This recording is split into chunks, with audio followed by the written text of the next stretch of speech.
Colin. Our nature will always win out. Hi, Miss Featherington. Even though Bridgerton switches main couples each season, Penelope Featherington has quietly become one of the show's key players. The books kept her in the background until the fourth one, but the Netflix series brought her front and center early on, not just for her romance with Colin, but because of her secret identity as Lady Whistledown. She's been tightly connected to the Bridgerton family from the start, and while she might have seemed like just the shy girl crushing on Colin, Season 3 proves there's a lot more to her. That's when her love story finally takes the spotlight, just like in the books. In the books, Penelope gets her happy ending with Colin too, but it happens a bit later in her life. She's 28 years old by then and has already spent over a decade harboring feelings for him. By that time, she's seen several Bridgertons get married, and she's been Lady Whistledown for years, writing her gossip-filled papers behind the scenes. Society has mostly dismissed her as a spinster, which, oddly enough, gives her a bit of freedom. Because people have stopped watching her so closely, she's able to sneak around more easily and carve out time with Colin. That freedom plays a big role in how their love story develops. So Colin finally starts to see Penelope for who she really is, not just the quiet girl next door, but someone clever, brave, and full of surprises. Unlike the show, where they have a strong friendship foundation, the book version of Penelope and Colin aren't super close at first. There's actually a lot of teasing and tension between them, which makes their eventual romance a bit spicier. And when they do fall for each other, Penelope decides, completely on her own, that it's time to retire her Lady Whistledown persona. But she doesn't just stop writing. Instead, she moves on to something even more daring, writing novels. In a time when women writers weren't exactly welcomed with open arms, this was a bold move. But it fits Penelope's character. After years of crafting witty commentary on high society, it makes sense that she'd want to start telling her own fictional stories instead of just reporting gossip. Now, back to the Netflix show.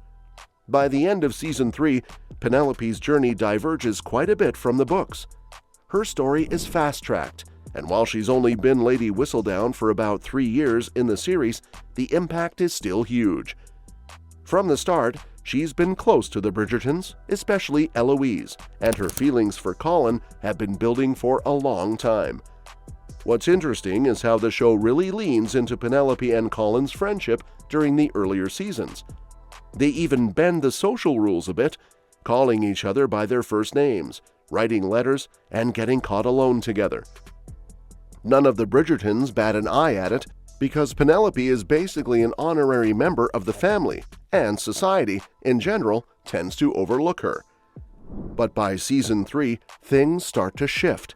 Both of her older sisters are married, and Penelope starts to feel the pressure to find her own match.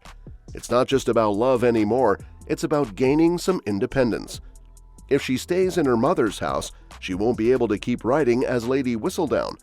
So she starts searching for a husband, not necessarily one she loves, but someone kind and open-minded who will give her room to be herself. That's when Colin steps back in. He offers to help her navigate society events and build her confidence again, partly to make up for the harsh words he said about her in Season 2. And in doing so, he begins to see her in a new light. Their dynamic changes. There are still a few hurdles, like Colin struggling to accept that Penelope is Lady Whistledown, but the season ends on a high note. She reveals her identity to everyone, makes peace with her family, and finally gets her moment with Colin. The season even wraps up with a sweet flash forward. We see Penelope and Colin happily married with a baby, and Lady Whistledown's voiceover is still there, suggesting that Penelope hasn't fully put her quill down.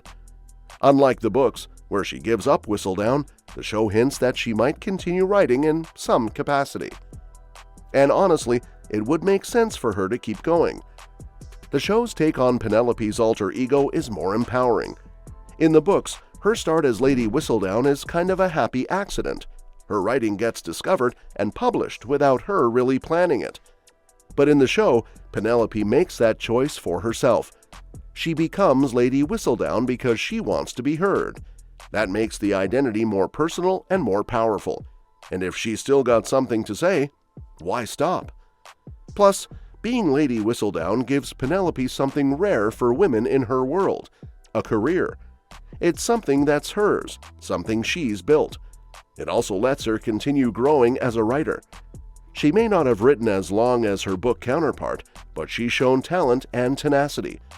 Keeping Whistledown alive gives her more to explore, not just in her marriage, but in her identity as a woman navigating society. It's also worth noting how much power she holds as Whistledown. Gossip might seem silly, but in the world of Bridgerton, it's currency. As Whistledown, Penelope gets to speak her mind in ways she can't as herself. When she reveals her identity in Season 3, the reaction is surprisingly positive. Even Queen Charlotte is impressed. So there's no real reason to stop, especially now that society knows and respects her. Sure, she might have to be a little more careful now that people know who she is. Folks might be more guarded around her. But that challenge could actually open up new storytelling opportunities. It adds complexity and keeps Penelope involved in future seasons, even if she's not the central love story anymore. Another big reason she should keep writing is because Lady Whistledown is tied to the very fabric of the show. That voiceover, whether it's Julie Andrews or Nicola Coughlan, is how the story is told. It's become the series' signature style, something the books didn't really use. Keeping Whistledown active helps maintain that storytelling structure as the series continues. Penelope also remains more connected to the Bridgertons than some of the other heroines. Daphne faded into the background after her wedding. Kate basically disappeared after marrying Anthony and going to India, though she'll be back. But Penelope still lives across the street, is still Eloise's best friend, and has ties to Hyacinth, whose love story hasn't even started yet. She's not going anywhere. That's why it wouldn't make sense for her to just vanish or abandon her Lady Whistledown role. The Netflix version of Penelope is too deeply intertwined with the rest of the characters and too important to the show's structure. Brownell also mentioned that accountability and authenticity are going to be important themes for Penelope going forward. She's no longer hiding in the shadows, so what she says, and how she says it, matters even more. And then there's the Queen, who isn't exactly known for going easy on people. Penelope is going to have to deal with the Queen's expectations, judgment, and probably some not-so-subtle pressure, which is definitely going to complicate things. And that's a wrap for today's video. Thanks for tuning in, and we'll catch you in the next one.